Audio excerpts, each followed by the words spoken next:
Hello everyone, আজকে আমরা শিখব বৃত্ত সংক্রান্ত কিছু বিষয়। প্রথমে বৃত্তের পরিধি।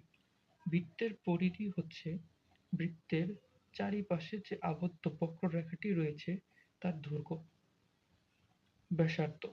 ব্যাসার্ধ হচ্ছে বৃত্তের কেন্দ্র হতে পরিধি পর্যন্ত মধ্যবর্তী যে দূরত্বটা সেটাকে বৃত্তের ব্যাসার্ধ বলে। বৃত্তের ব্যাসার্ধকে r দ্বারা প্রকাশ করা হয়। ব্যাস।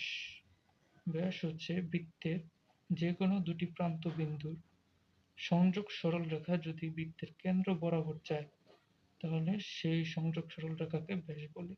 ব্যাসকে 2r দ্বারা প্রকাশ করা হয়। ব্যাসকে 2 দ্বারা ভাগ করলে ব্যাসার্ধ পাওয়া যায় 2r। 2 দ্বারা ভাগ করলে শুধু r, যা ব্যাসার্ধকে নির্দেশ করে।